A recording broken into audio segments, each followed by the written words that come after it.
We thought we were gonna do it for 6 months, and then we would sell the business and be rich, or we would fail and tell no one that we had done anything. That was the kind of the plan. And it's been 13 years. We realized when we thought of selling as like failure, and that like if we were to sell, what would we do? Well, we'd go try to start another company with a similar type of brand. We had all these other problems we wanted to solve in the video space. We knew the people we wanted to hire, and as we were going through all the things we were doing, we were like, this is really stupid because if we sell, we're going to literally try to rebuild this business. And so instead we thought we're not going to sell, but we had angel investors, and that created misalignment with them. And so we had to do something. So we raised $17.3 million in debt and basically bought back the company. When we were just 4 people, we made a team page on the site, and it said like management, and it had each person's name with their titles and credentials. And then we're trying to imply that there was like more people who worked at the company. There's no photos of anybody who worked at the company. It was like stock photos. It was all this stuff to try to make us look like fake it till we can make it. And it didn't work actually at all. Like I think you saw right through it. I mean, we've all seen a million sites like this where you go and you look and you're like, this is a tiny company, not a big company. It's funny, but we ended up like basically at some point updating our team page to actually have the photos of the people on the team. And it's because there were 6 people now.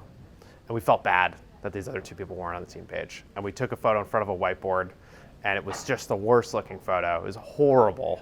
You know, we were like, no one's gonna see this. We can send it to our parents. And the funny thing that happened was we made an Easter egg on the page where if you typed dance, then it would switch between 2 versions of the photo, and it would play music, it would play Girl Talk, and the page went viral. And so it was the first time that we had something that was like, we were actually being true to who we are, admitting just how small we were. We're only 6 people. This looks like a crappy little startup, but we were willing to have fun, and that took off. And then after that, it was funny because that page went viral, and then just a couple weeks later, we had a bunch of new customers, and it was because we had a 2-week trial. And so it was like this incredible lesson that like actually showing who we were and taking that risk was better than faking it till you make it. So much of what we do now has been driven by that. I mean, we make so much content, we show so much behind the scenes, we're willing to share things if that doesn't work. And it was this like key insight that like authenticity matters, and and building relationships in that way is just incredibly powerful. You might say, it was easy to say like, hey, we're gonna help businesses use video better. But it's a very different story to actually deliver on that with like, oh, here is Nestle, and here is HBO, and here is PBS. Like, I just remember those customers mattering a huge amount in terms of getting people comfortable. And then I've also over the years learned that like the fastest way to build trust is transparency, and it's just like sharing the ups and sharing the downs. And so in the early days, it's like, this is what we're struggling with, this is what we need help with. And it's actually kind of still the same thing now. We weren't really sure what culture we were building at first. We just knew that things were taking longer than we thought. So, you know, we thought it was going to take 6 months.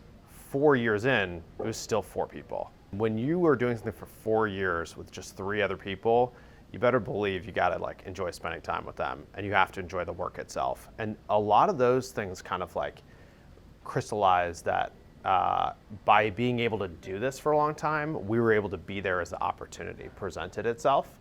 And that was really exciting. And so as we started to hire more people and we started to think more purposefully about culture, we realized that the things that we valued were like a creative workplace, being able to have fun work, being able to have like authentic conversations and transparent conversations, and all of this like mishmash of stuff that allowed us to do it for the long term. And I think that really embedded itself into the culture.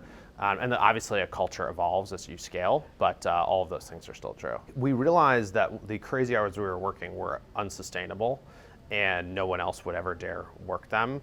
And when we started to feel ourselves burning out, it was like, you know, it was still a long time in. It's like probably 6 or 7 years in, we're like, wow, we cannot sustain like this. I just started to realize that like, I was working crazy hours for some of the wrong reasons. Like, I wasn't delegating enough. I wasn't giving enough ownership to other people on the team. Like, you know, you have this feeling in the early days like you're willing this thing into being and everything you're doing is right. And the reality is like most of it's wrong, but a few things are right. When you scale, it's really just about distributing ownership to the team. And so if you do that properly, you can create a situation where everyone can have really good work-life balance. And so that's something we've worked really, really hard to do, is build have enormous amount of flexibility in where people work and when they work, really good benefits, really good parental leave, 16-week parental leave, all these things so that people can feel like they can work at Wistia for a really long time, and that the work itself is like challenging and interesting and exciting, because that's the same things that we need to do. And if we lose that, then I won't be able to do it for a very long time. I think my biggest management failure has been, which one? Which one is the biggest? I've got a few. One of the biggest management failures in the early days, I think, was not really staying close enough to people. So like we would kind of work on building one part of the business, and then I would like leave the person. And I remember our head of support at one point, I was like, we were working together a lot and we started to get support going, and I was like, okay, I'm gonna go over here now and work on other stuff. He's like, okay. And then I really, honestly, probably didn't talk to him for like 4 months. He needed insight, he needed feedback, he needed a sounding board, and like, it was kind of like a lopsided building process for a while. And so what that meant is that there was always, the fires would come back.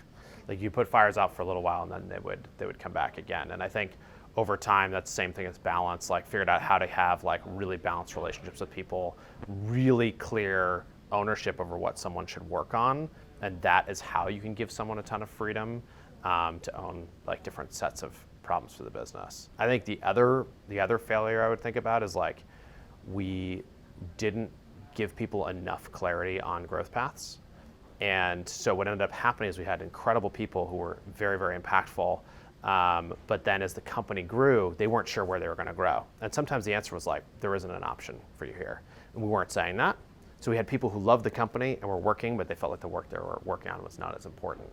And we learned a lesson, like you have to actually tell people that up front, and they might leave sooner, and that's better for them and better for you.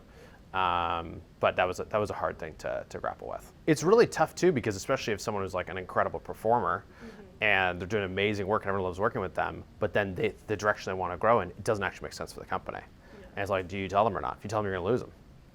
But you have to do that, because like for their career, if they're stuck, it's way worse. And it's worse for the company, but it's really worse for the person. And it was a hard lesson for me to see like people who I thought, that had an enormous impact in building the company, but what they wanted to do didn't actually make sense, and with where we were going. And people really appreciate knowing that, turns out. It's evolved a lot. I think, I used to think of culture as all the stuff around the work, and now I think of it as all the work. And, we've been really focused with what our values are, and our values at Wistia help you make decisions in a Wistia way that match with our strategy. And what that means is like we hire for people who are smart and have integrity and are inclusive and all these things. We're not planning on changing those things about somebody, but then the decisions that you use when you're figuring out how to do something in a Wistia way, solving a problem, those are democratized values. And you have to actually, if we're making those decisions well, then our culture is basically living out our strategy. And then if you enjoy that type of work, then you will enjoy the culture.